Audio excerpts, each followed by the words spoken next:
Good day, good afternoon. This is Guru Africa. I don't know what time you'll be watching this, but I am your boy back again, yet with another episode. I'm back like I was never left. Hey guys, it's not easy to record, man. Sometimes you get busy in life, but yeah, I'm here today again with another video. I'm the village boy. You can take me out of the village, but you'll never take the village that it's in me, because I am the village boy and I'm from the village, sitting comfortable in my wheelchair, coming to you live from where I am. So guys, thank you so much, my returning subscribers, new subscribers. I'm your boy Guru Africa.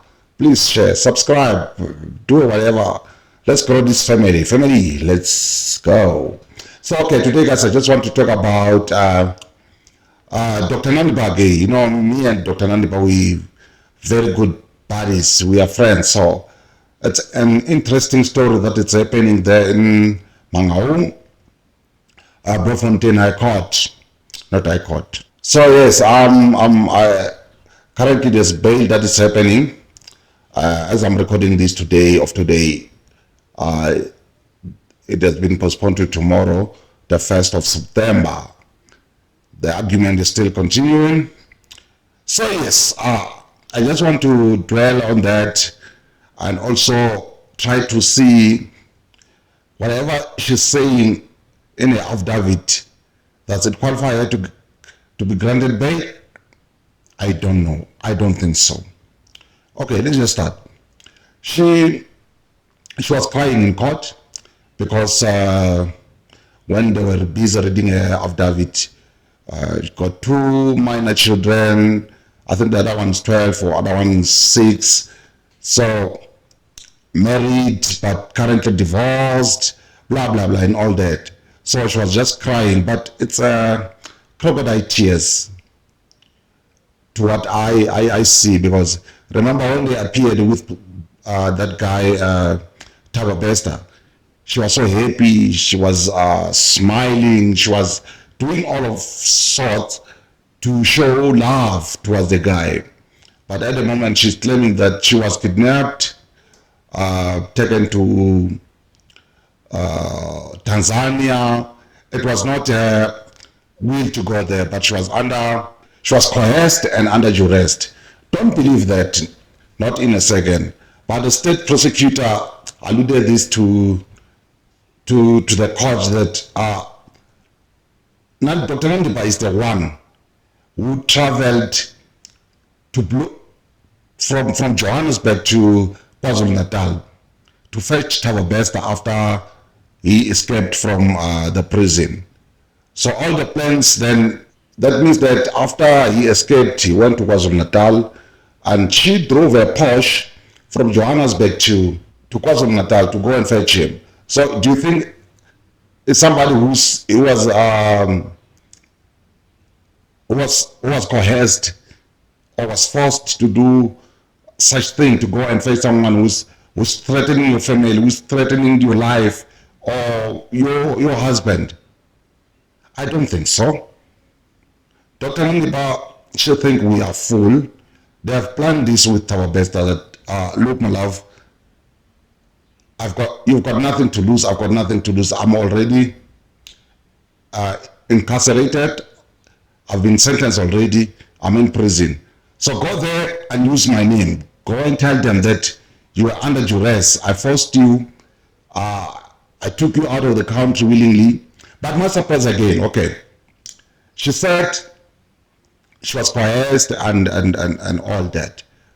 Find herself in Tanzania.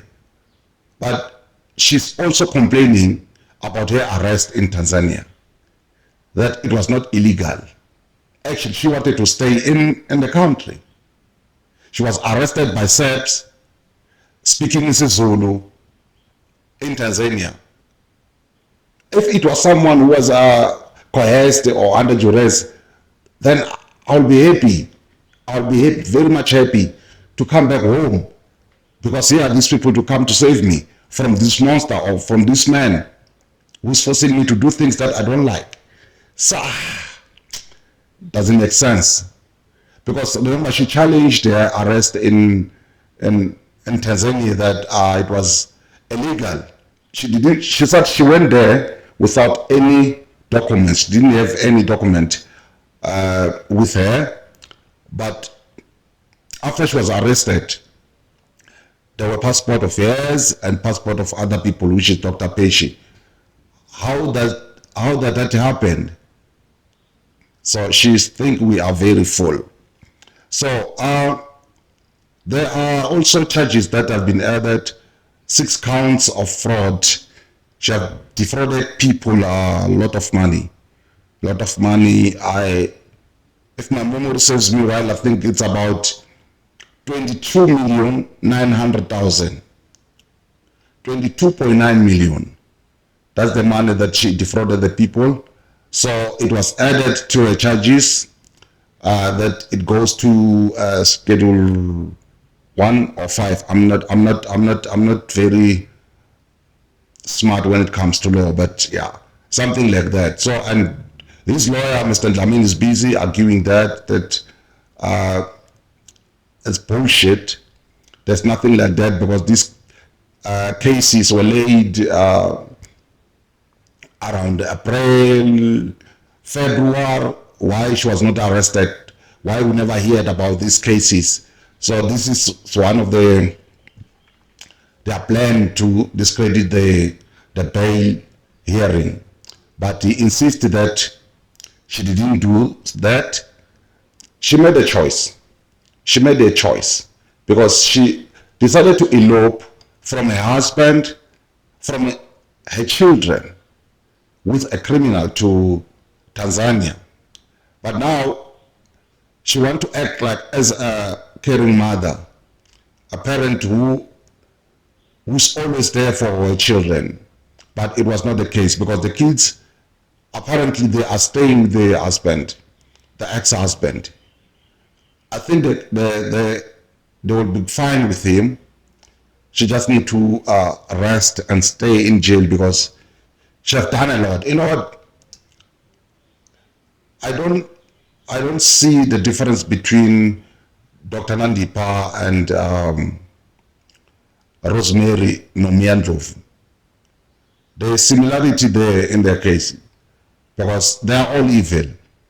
The different here is just the other one was a surgeon and this one's a doctor, and also she's prettier than Nomia, but their deeds or their action, whatever they've done in the community, are similar. So she also deserved to go to jail and stay for life and forget about the children and the ex-husband. The guy, a lawyer, Mr. Dlamini, he alluded that have been added, or all the charges that she's been charged with. There is no proof of any of those things that she did. I don't know, man. I don't know what lawyers sometimes are so complicated, and the guy know the truth. They really know the truth. What happened? What actually happened between Nandipha and Tababesta? They planned all the escape. Katlaho was used as the decoy, killed, banned in the cell, but the lawyer will come and say it doesn't point that Nandipha was also involved in that. Nandipha is the one who went to claim Katlaho body in the morgue. How that doesn't point her?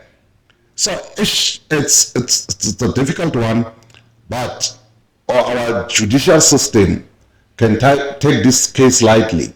She can walk because there's a lot of loopholes there as her defense are continuing to defend her. We can see a lot of loopholes that she can walk or she can grant bail, but at this moment chances are very slim for her to get bail. You know, the other thing that also crossed my mind on her affidavit. She said she met Thabo Bester in 2006 at VETS, University of Witwatersrand, whatever.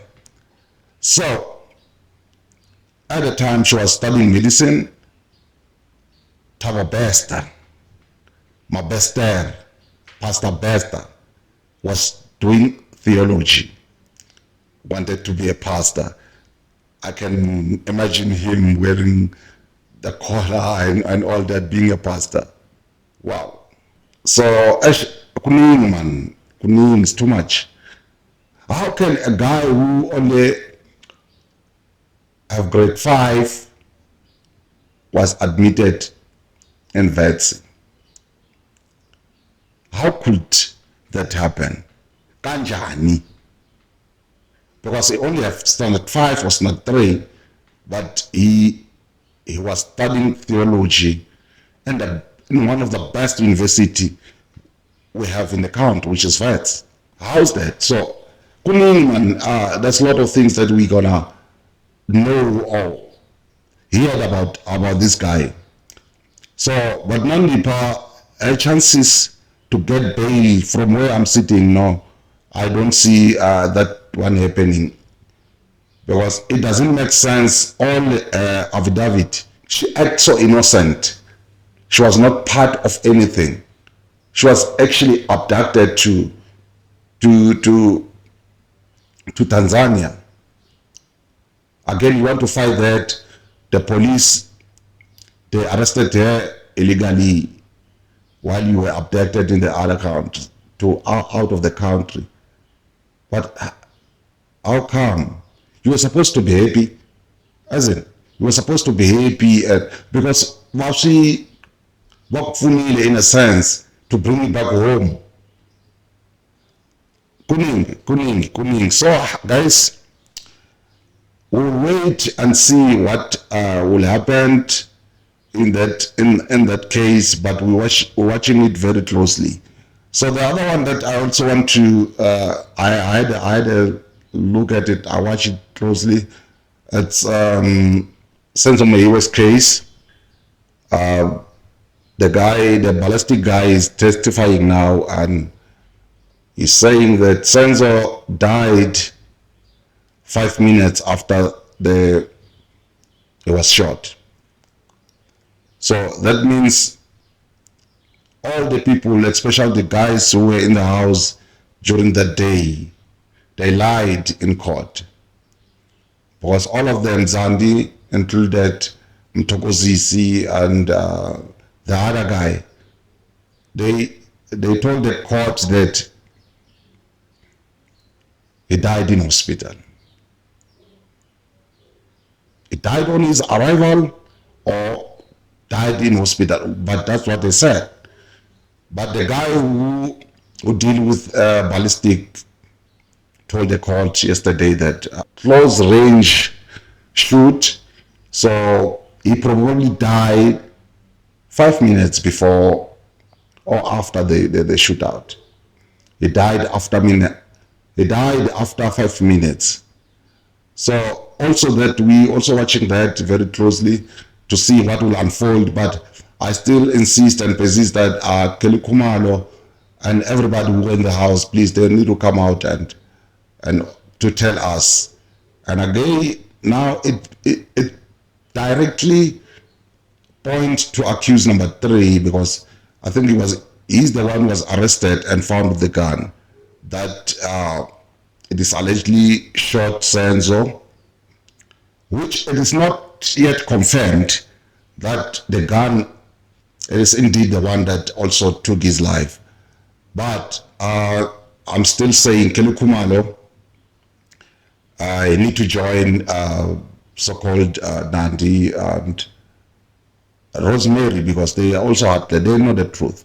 And everybody who was in that room, in that house that night, need to go, because they know what happened. They know, they're covering up, they're protecting each other. Like in the previous video, I spoke about when Kelly Kumal made the swim swap. She found herself from Senzo's phone 4 times. You know, I don't why she was doing that, because the guy is already dead. She possessed. She had his ID and all that. So it was possible for her to do the swim sabos. She had the ID, his identity document, so it was possible. But there's a lot that is happening in this country, South Africa. As I'm talking now, guys, I just want to say condolences to people that lost their life. Currently, there are 64 people that died in that hijacked building in Johannesburg. It caught fire last night around 1 a.m. this morning. So it was a hijacked building. They call it a squatter camp in a 5-story building. So mostly are illegal foreigners that stayed there, and unfortunately they died, and we don't even know who was the owner of the building. They're still trying to establish and find out who is responsible for these people, because I've never seen that, or it never happened in this country that we can lose so much people at one time. So it's sad. May their soul rest in peace. Their families, condolences, find solace in God. And we need to deal with this hijackers, those who are hijacking buildings, because they take over and promising people to pay less amount for them to reside in that places, and no one's taking care of anything. You know, it's a squatter camp in a flat. It's sad, very sad. So our politicians are sleeping on us. They're doing nothing at all. They're doing nothing at all, because they could have seen, especially the city manager. He had the plans. He knows the each and every building of his town. So why they didn't know that there are people that are staying in that building, and that building is not safe, there's no electricity, I don't know whether there's running water there. It's a squatter camp. Our politicians also failing us in that manner, because they could have identified that and stop this and make sure that they get a proper place for these people. Now they lost their life. They lost their life. Doesn't matter. Life is very important. One life is one too many. So one life is one too many, and imagine 64 people died, and other people are still missing. We don't know whether they're still trapped, because that guy, Mr. Mlaudzi, he explained that now they're still evacuating 3rd floor. They still need to go to 4th and 5th. Probably there's still more people there trapped there, because there's gate. They said there's gates, and people, they were just fighting to get out. People jumped out of the window. I can imagine this. People died of to inhale the smoke. You know, it's very sad. You know, there was one mother who came there this morning. I watched on TV, and she said her daughter stays there taking drugs. She has been staying there for a year, and every time she comes to fetch it, the daughter doesn't want to go with her, doesn't want to talk to her. She always come and drop food. She doesn't even know whether these people give her food or whatever. You know, it was so sad to watch. So guys, we need to be very aware of where we choose to stay, and make sure that get a proper place to stay, and make sure that you follow the safety, whatever they call it, for that place. Because when things like this, fire happens, you must have escape plan route. We can't just be fighting for one place, for one door to come out. it's a big building. It has, I don't know how many habitats were there, how many people stayed there, but it was so many people. So can you imagine everybody is fighting to go down, and the fire apparently started from the first floor. So imagine people that are at the top, fifth floor, they still need to go down where the fire is. And some people, they try to jump out of the windows. Unfortunately, most of them died of that because they were trying to survive. It's sad. So I bow my head down for fire department because they tried their best and they didn't take time to get there to try to evacuate these people.